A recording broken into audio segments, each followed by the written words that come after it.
Michael and his wife are moving in with their 7 grandkids. You'll be sleeping in a 70-square-foot storage shed. Robert said. I couldn't help but gape in shock. There's no fulfillment in doing housework and living with just another elderly person. Now you'll have plenty of chores and grandkids to take care for again. It seemed he was treating me like a mere servant, but I had plans of my own. I packed my bags. Grandma? That was Lisa's voice, clear as a bell. I felt sorry for these kids getting dragged into this mess. Just wait a little, okay? I told Lisa and left the house. I was determined to create a happy environment for these kids. This was just a ceasefire. I resolved to work with Michael and fight to reclaim our happiness. I am Elizabeth, turning 72 this year. I married Robert and we were blessed with 2 children, our son Michael and our daughter Emily. I met Robert at work. After his persistent pursuit, we started dating and got married. However, my parents were strongly against the marriage. I left home in a whirlwind, almost like eloping. But after a while, Robert's gentlemanly behavior during our courtship days disappeared. He turned into a typical male chauvinist, expecting me, a woman, to naturally handle all household chores and care for him and the kids. He never once changed the kids' diapers. As the children grew, his mindset influenced them too. He spoiled Michael, our eldest, saying he could go to any university and do whatever he wanted. But for Emily, our daughter, he declared, education is useless for women, and denied her college education. Heartbroken, Emily gave up her dream of studying further. Without the permission to work, I had no savings. I apologized to Emily, but she said, I know what Dad is like, and it's okay. I'll make it on my own. Years later, Emily studied in Canada and married a local. We rarely meet, but she has found happiness on her own terms, just as she promised. Even if the parents are flawed, the children can still grow up strong. I'm deeply grateful for that. Michael, after graduating from college, got a job at a local company. He seems busy, but seeing him work so diligently makes me feel proud of his growth. Years later, one day, my husband and I received a request to talk from Michael. He seemed serious. I wondered if he wanted to quit his job or if something was bothering him. However, what Michael said next was completely unexpected. I want to get married, he announced, a wonderful surprise indeed. But I hadn't sensed any signs of this. I never heard about him dating anyone. Curious, I asked, who is she? Michael shared about her with a bit of shyness. I was concerned about Robert listening silently beside us.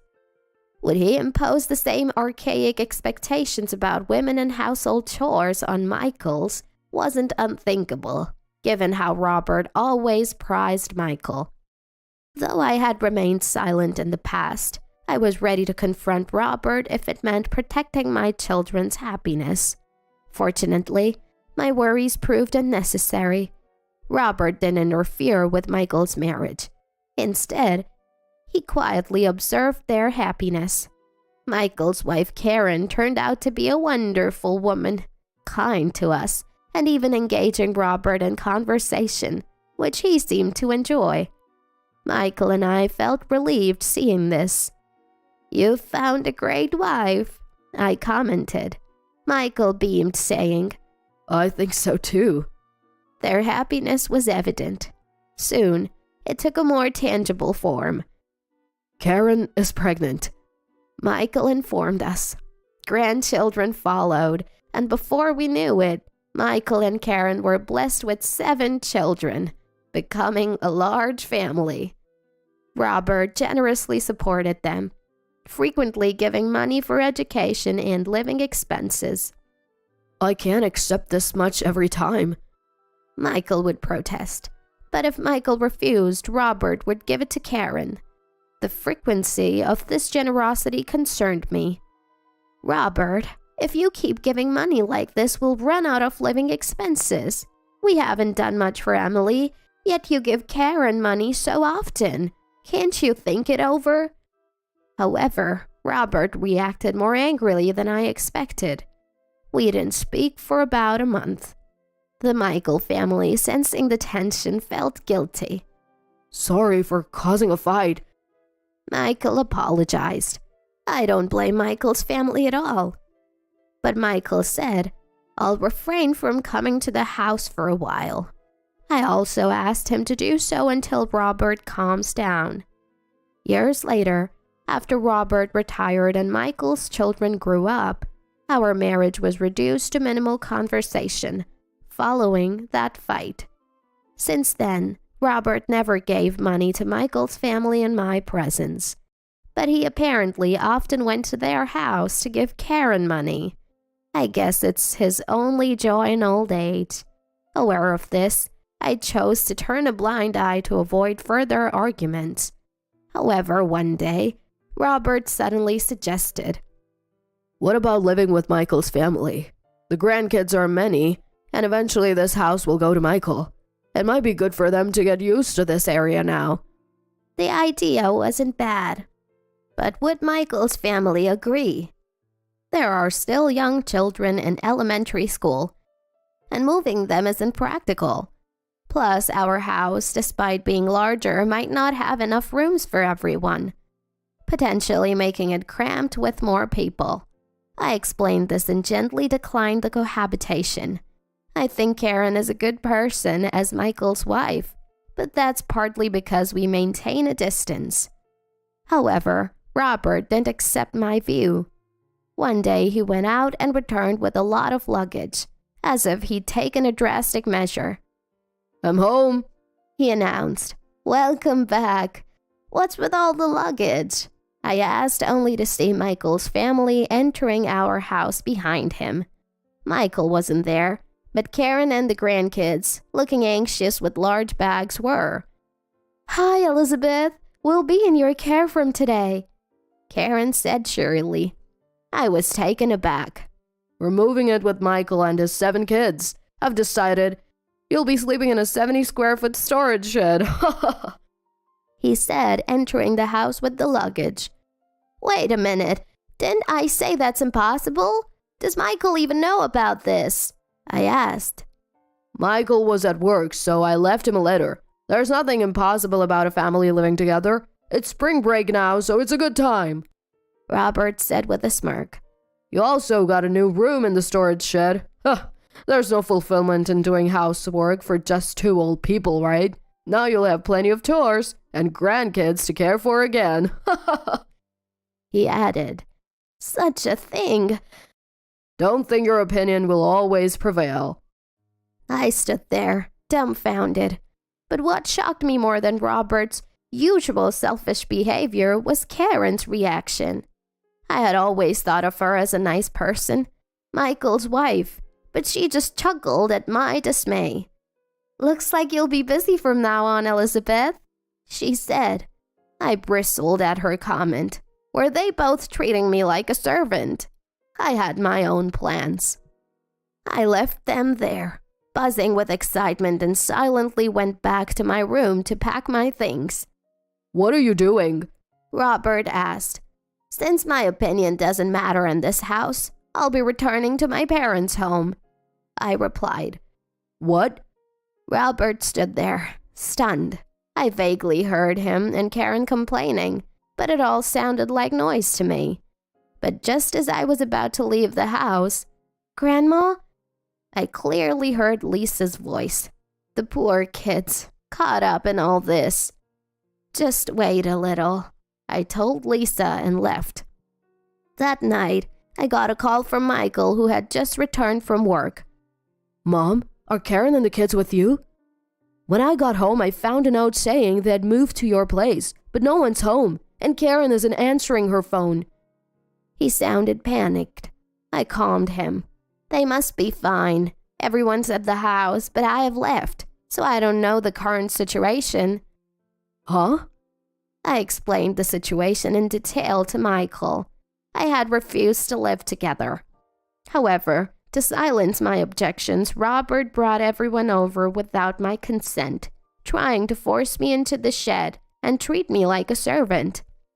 I couldn't stand it and left, but I was worried about the grandchildren. Surely, they too were brought over without having to understand the situation. I'd refuse to live together too. The kids didn't want to change schools, and I've seen enough of Dad to know living together would burden you, Mom," Michael said with a sigh. "I need to convince Karen to understand and bring everyone back home." I nodded. "I have an idea." Michael seemed interested. I shared my plan with him.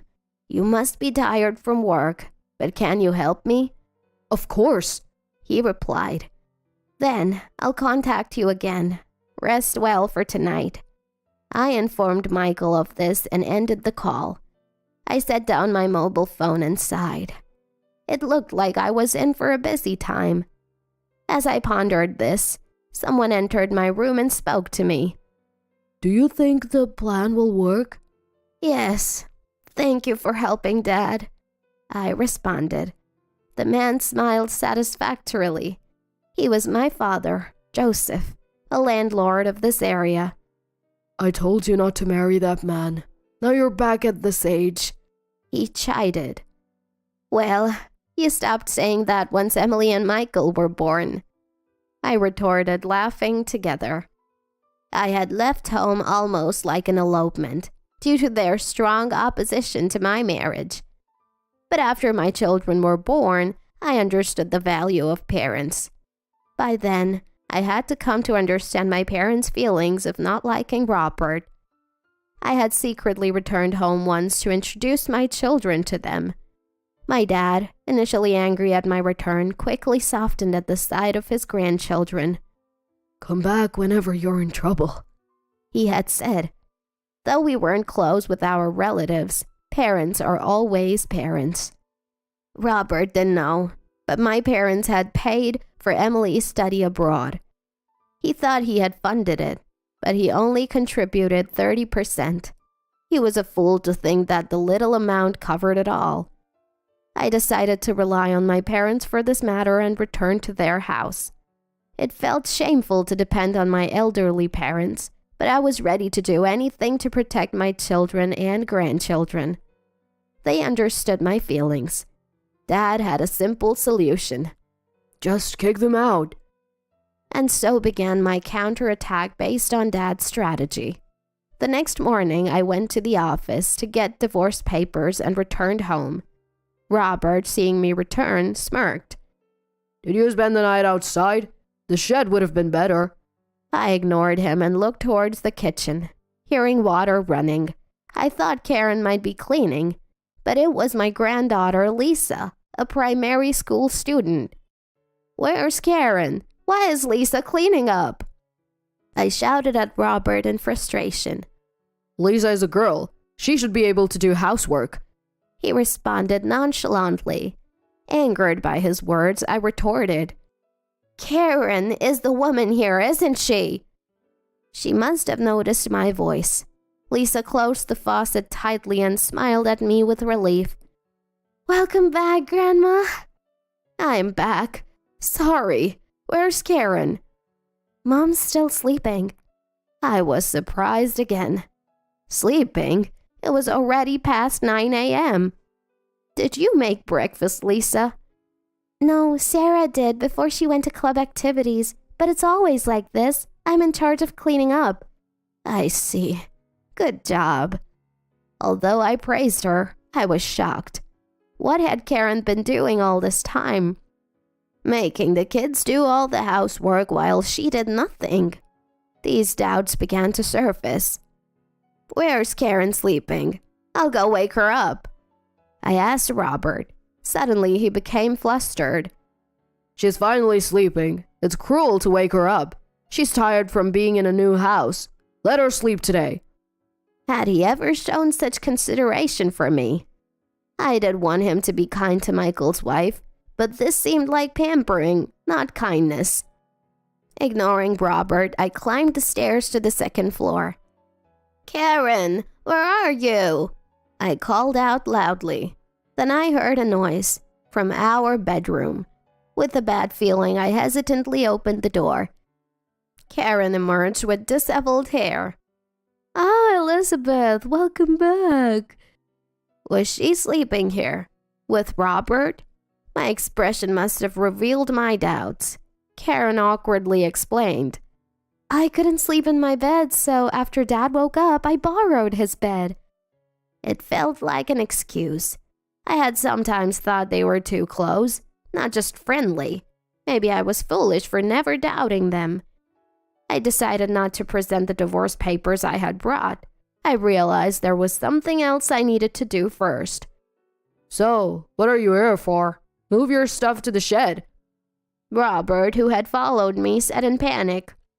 "No, I came back to move my things out of the house, not to the shed," I said, taking my clothes and leaving the house. Lisa looked anxious as I left, but I couldn't do anything for her now. "Lisa, I'll be back," I assured her, pained by her obedient nod. After leaving the house, I immediately contacted Michael. I knew it might shock him. It could be a misunderstanding, but I couldn't keep silent. Michael seemed shocked over the phone, falling silent. "It might be my misunderstanding, but if it's true, it's serious. We can't leave the kids in that house." Sarah, the eldest grandchild, is a middle school student. If she realized their relationship, it could deeply hurt her during these sensitive years. "Okay, let's gather evidence." Michael agreed. That night, after 11 p.m., I met up with Michael. He had contacted Karen. He told her to come home because it's far from work if she stays at her parents' house. But Karen refused. "Why doesn't Michael just commute from there? You can come home only on his days off." Karen and Robert must be thinking they'll have the night to themselves without Michael coming back. We contacted Sarah, the middle school student, and asked her to secretly open the house door for us. She complied, opening the door for us late at night while pretending to go to the bathroom. We entered the house and went into the shed Robert called my room. After everyone went to sleep past midnight, we heard footsteps from the living room to the bedroom upstairs. Michael and I looked at each other, waited for the bedroom door to close, and then quietly went upstairs. Standing outside the bedroom, we heard unmistakable sounds from inside. Staggering, I was supported by a pale-faced Michael. We decided and forcefully opened the bedroom door. "What?" "Wow!" Karen and Robert, startled, hid under their blankets. Recording a video for evidence, Michael stood by as I said, "Do you realize what you're doing? Disgusting! Who should leave this house? Think about it." "Wait, it's not what it looks like," Karen protested from under the blankets. But Michael, with a cold expression, kept recording, saying nothing. "Stop the video." Robert pleaded in panic, but Michael didn't respond, muttering, "Divorce. I won't think of you as Dad anymore." His words were justified. I couldn't consider such people family anymore. Not wanting to wake the children with more noise, we decided that gathering evidence was enough for the night. Michael and I say to them, "Sorry to interrupt." "Continue, why don't you?" we said, leaving the bedroom.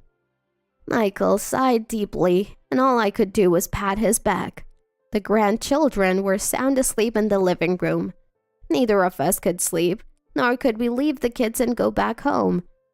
"You should go home and rest," I suggested, but Michael shook his head, watching the children sleep.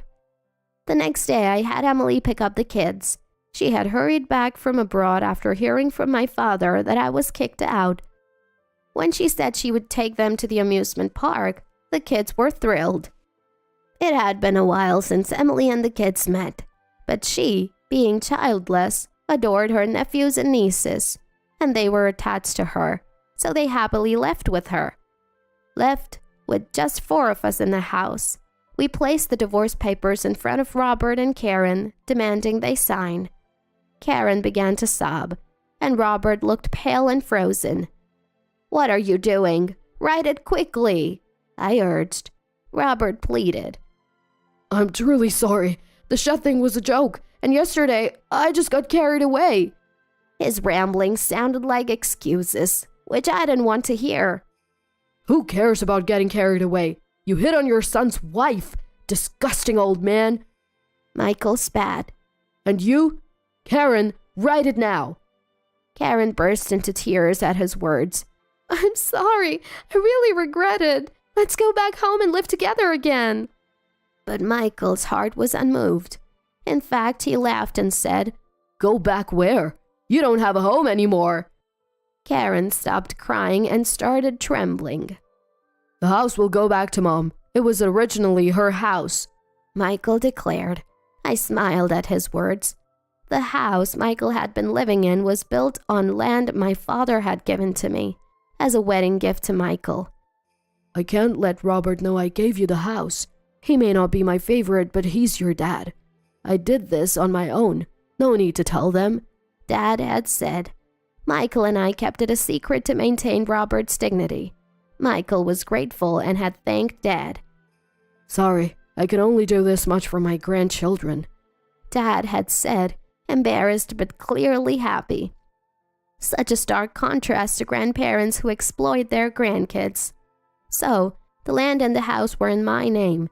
I then revealed another fact Robert didn't know. "By the way, the land this house is built on is also Dad's. I'm leaving, so either buy the land or return it as a vacant lot, okay?" I said cheerfully, and Robert turned even paler. This land was also given by Dad as a celebration of Michael and Emily's birth. Robert thought I had severed ties with my family, but in fact, Dad was the real owner.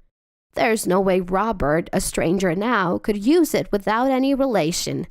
That's exactly what Dad meant. "Elizabeth in a shed? Unthinkable. Take the land back. If they divorce, he has no reason to stay." Acting on Dad's words, I initiated the divorce proceedings. "Taking away the house when you have kids to raise is too harsh. Are you still Dad?" Karen started yelling, but she seemed to be misunderstanding something. "What are you talking about? The kids aren't going with you. I'll take custody," Michael said. "What did you say?" "You, making the kids do chores and disregarding their feelings won't get custody. They're old enough to have their say. We can take it to court if necessary." Karen couldn't respond to his words and just looked down. Robert, still overwhelmed by despair, couldn't move. Seeing the two of them like that, Michael and I exchanged glances and smiled. It seemed they had taken quite a hit. Eventually, they signed the divorce papers and we successfully divorced with evidence of infidelity. Michael and I received compensation in the divorce settlements. We reclaimed the houses. Michael's house became a rental property, and my former home with Robert was demolished to become a coin parking lot. Karen returned to her parents' house, where her brother's family lived, likely feeling uncomfortable after her years of slacking.